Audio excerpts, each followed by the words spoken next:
RBSC Hindi ज्ञान के इस भाग में आप सभी का बहुत बहुत स्वागत है। कक्षा 12 अनिवार्य हिंदी के अंतर्गत हम कवि बिहारी की व्याख्याओं का अध्ययन कर रहे थे। आज उसी भाग में शेष व्याख्याओं का अध्ययन करेंगे। देखिए, को छूटियो इहि जाल परी, कत कुरंग अकुला, जो जो सुरजी बज्यो चहत, त्यों त्यों उर्जत जात। कवि बिहारी ने इस काव्यांश के माध्यम से विषय वासनाओं से मुक्त रहने की ओर संकेत किया है। देखिए, को छूटियो, को यानी कौन, छूटियो यानी कि मुक्त हुआ है। इही जाल परी, इस जाल में पड़कर, कत अर्थात क्यों, कुरंग अर्थात हिरण, अकुलात अर्थात व्याकुल होना। कवि बिहारी हिरण की ओर संकेत करते हुए कहते हैं कि हे लालची मृग, इस जाल में पड़कर भला कौन मुक्त हुआ है और तू इस जाल में फंसकर उलझकर इतना व्याकुल क्यों हो रहा है। जो जो सुरजी, सुरजी का अर्थ सुलझाना, बजियो चहत, त्यों त्यों उर्जत जात, उर्जत यानी उलझना, जात यानी जाता है। इस जाल में जो भी फंस जाता है, जो भी उलझ जाता है, वह चाहे कितना भी इसे सुलझाने का प्रयास करे, परंतु इसमें उलझता ही चला जाता है, अर्थात इससे मुक्त नहीं हो पाता। कवि बिहारी हिरण के माध्यम से विषय वासनाओं से ग्रस्त संसारी व्यक्ति को संकेत करते हुए कहते हैं कि हे लालची अथवा मोह माया में ग्रस्त व्यक्ति, अब इस मोह माया के जाल में पड़कर तो इतना क्यों व्याकुल हो रहा है। जो जो सुरजी बज्यो चैत, त्यो त्यो उर्जत जात, कि इस विषय वासना रूपी जाल में फंसकर, जाल में उलझकर कोई भी इससे मुक्त नहीं हो सकता। वह चाहे जितना प्रयास करे, इस विषय वासनाओं रूपी जाल में उलझता ही चला जाता है। अर्थात सांसारिक विषय वासनाओं से मुक्त होना बहुत ही दुष्कर कार्य है। देखिए, यहाँ आपका एक अन्योक्ति अलंकार प्रयुक्त हुआ है, क्योंकि हिरण के माध्यम से कवि ने सांसारिक मनुष्य की ओर संकेत करते हुए उसे समझाने का प्रयास किया है, और साथ ही साथ विरोधाभास अलंकार का प्रयोग भी हुआ है, क्योंकि सुलझाने का प्रयास करने पर उलझते चले जाना, इस कारण यहाँ विरोधाभास अलंकार भी प्रयुक्त हुआ है।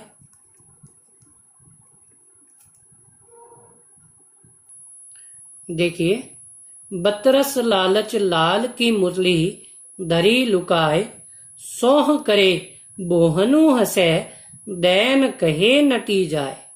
कि प्रस्तुत काव्यांश के माध्यम से कवि बिहारी ने किसी नायिका अथवा गोपी की चतुरता को संकेतित करने का प्रयास किया है। बतरस लालच, बतरस यानी बातों के रस की, लालच अर्थात लालची, बातों के रस की लालची। लाल अर्थात श्री कृष्ण की मुरली धरी, लुकाए, रख कर, लुकाए अर्थात छिपा लेना या छिपा कर रख ली, धरी का अर्थ रख कर, लुकाए अर्थात छिपा ली। कवि बिहारी कहते हैं कि कोई गोपिका अथवा राधा श्री कृष्ण की बांसुरी को अपनी सौतन मानते हुए कि जब तक उनकी बांसुरी उनके समक्ष रहेगी वे हमसे बात नहीं करेंगे। अतः श्री कृष्ण के बातों की रस की लालची होने के कारण गोपिका श्री कृष्ण की मुरली को छिपाकर अपने पास रख लेती है। सोह करे बोहनु असे दैन कहे नटी जाए, कि जब श्री कृष्ण मुरली के संबंध में पूछते हैं तो नायिका अथवा गोपिका शपथ खाकर इनकार कर देती है। बोहनु असे अर्थात बोहों के प्रभाव द्वारा हंसती है। बोहों के प्रभाव द्वारा हंसती है। दैन कहे नटी जाए और मुरली को देने से इनकार कर देती है। देखिए, बतरस लालच में आपके रूपक अलंकार का प्रयोग हुआ है और यहाँ आपको अनुप्रास अलंकार भी आसानी से देखने को मिलता है। नाची अचानक ही उठे बिनु पावस बन मोर, जानती हो नंदित करी यह दिशि नंद किशोर। दिशि अर्थात दिशा, नंदित अर्थात आनंदित होना।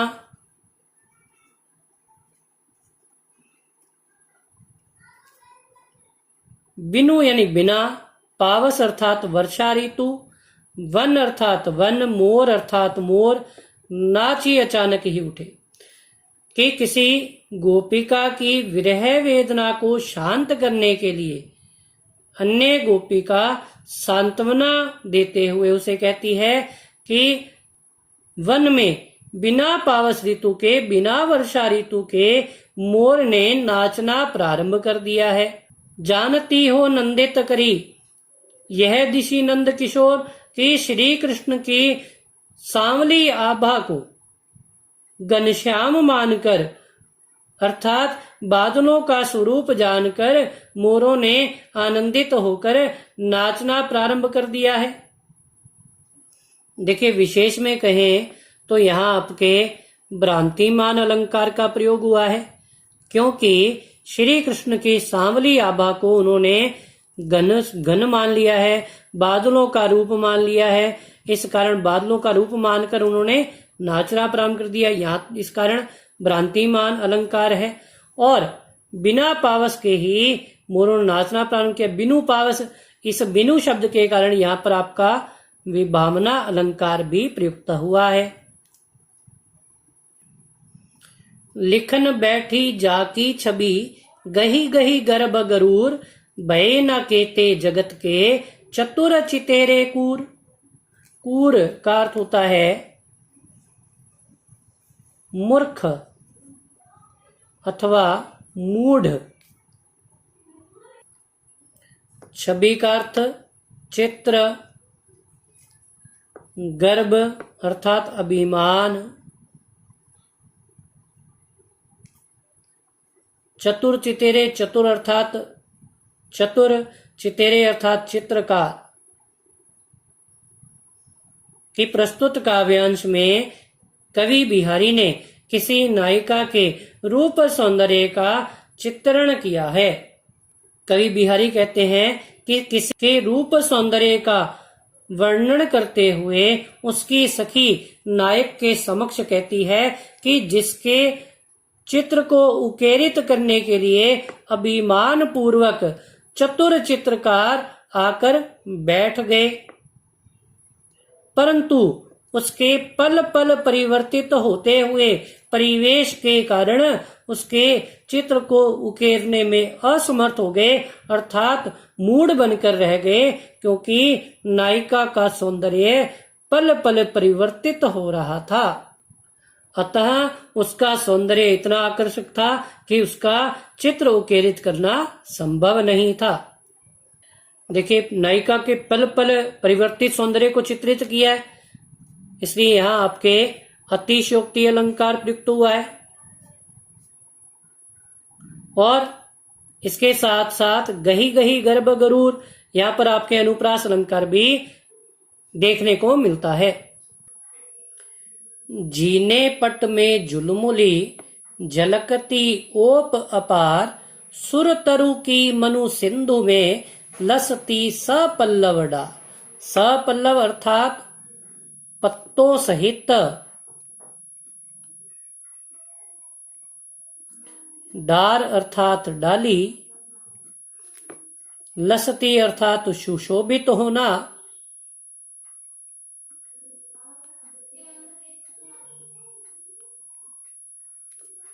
अथवा लहराना, झुलमुली अर्थात कर्ण आभूषण, झलकती अर्थात दिखाई देना, ओप अर्थात शोभा, अपार अर्थात अन्यतम, झीने अर्थात पतले, पट अर्थात वस्त्र या घूंघट, सुरतरु अर्थात कल्प वृक्ष, सिंधु अर्थात सागर। देखिए, प्रस्तुत काव्यांश के माध्यम से कवि बिहारी ने किसी नायिका के सौंदर्य को चित्रित करने का प्रयास किया है।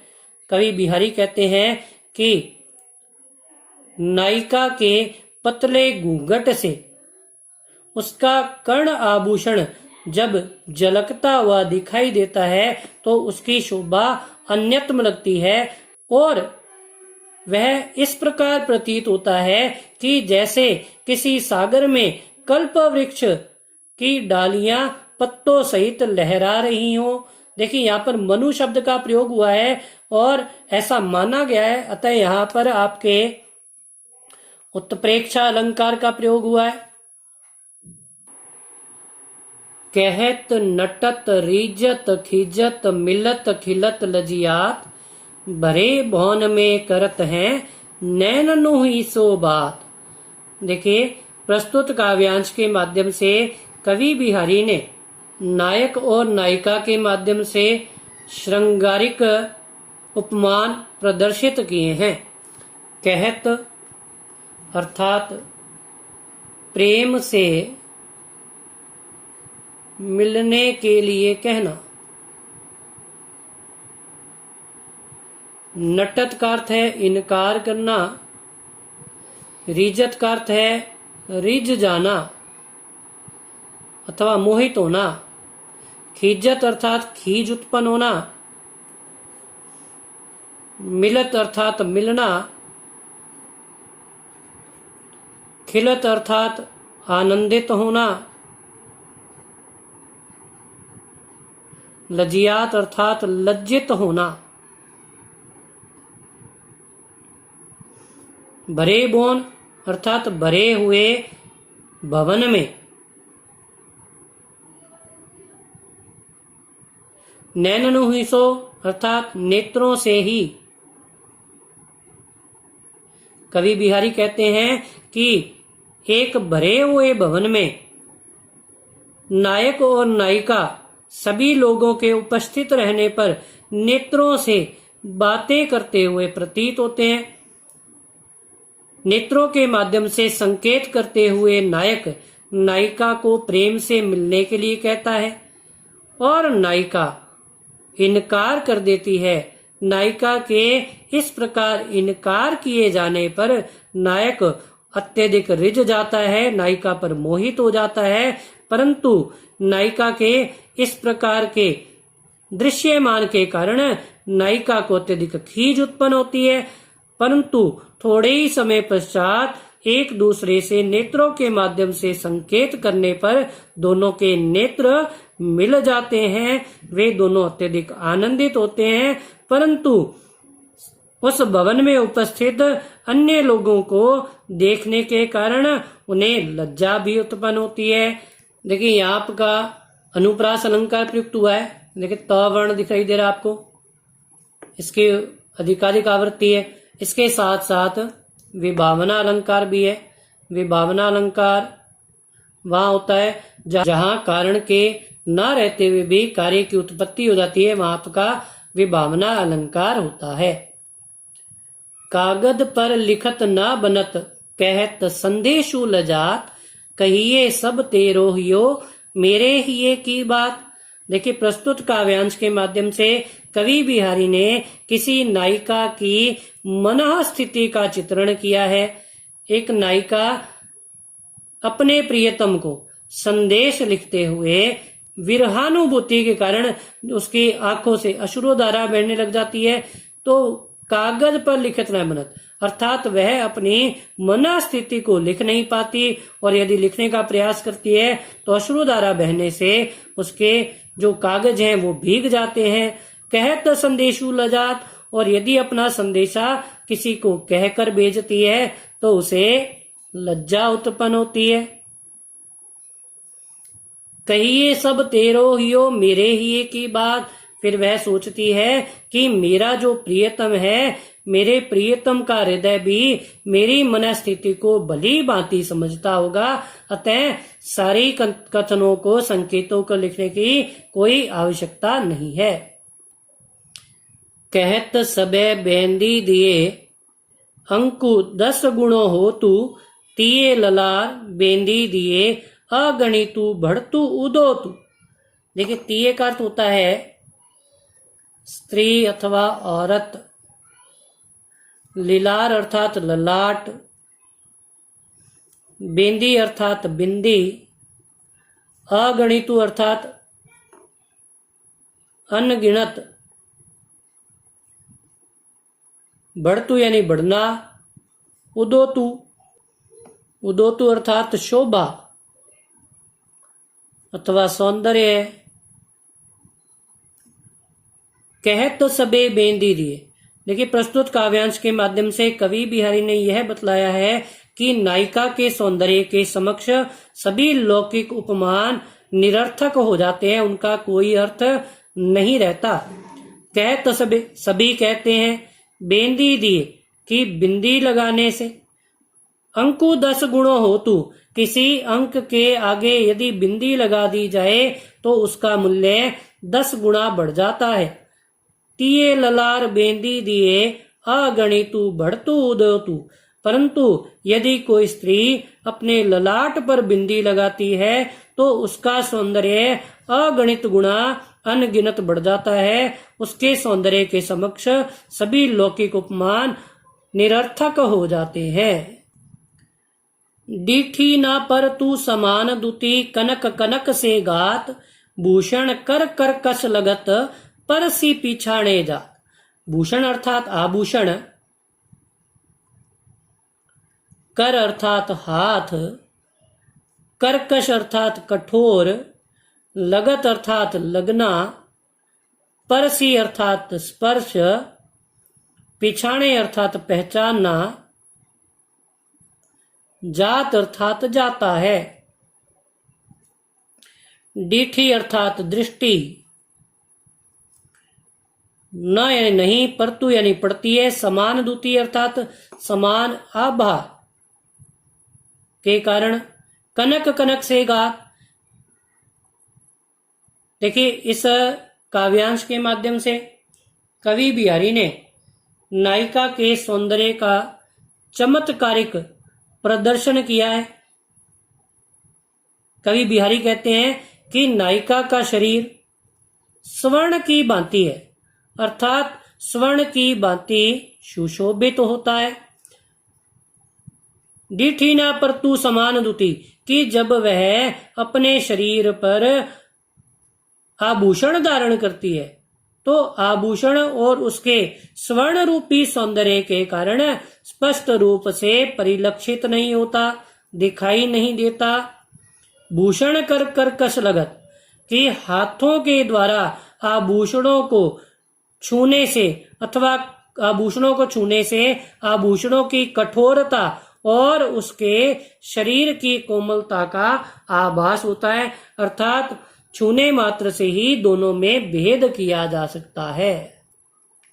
देखिए, यहाँ उपमा अलंकार का भी प्रयोग हुआ है। अगली व्याख्या, अंग अंग नग जगमगत, दीप शिखासी देह, दिया बढ़ाए हु रहे, बड़ो उजियारो गेह। गेह अर्थात घर। दीप शिखा अर्थात दीपक की लौ, देह अर्थात शरीर की नायिका का जो शरीर है वह दीपक की लौ के समान प्रज्वलित होता है।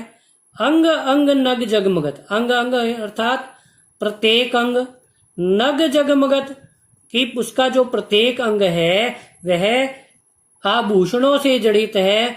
दिया बढ़ाए हो रहे बड़ो उजियारोगे, दिया बढ़ाए अर्थात दिए को बुझा देने पर भी उसके घर में दीपक की लौ के समान शरीर के होने के कारण अंधकार नहीं होता, अर्थात सदैव प्रकाश विद्यमान रहता है। यहाँ अतिशोक्ति अलंकार का प्रयोग हुआ है क्योंकि उसके सौंदर्य का बढ़ा चढ़ाकर वर्णन किया गया है, इसलिए यहाँ पर आपका अतिशोक्ति अलंकार है। आशा करता हूं कि कवि बिहारी की ये व्याख्याएं भली भांति समझ में आई होंगी।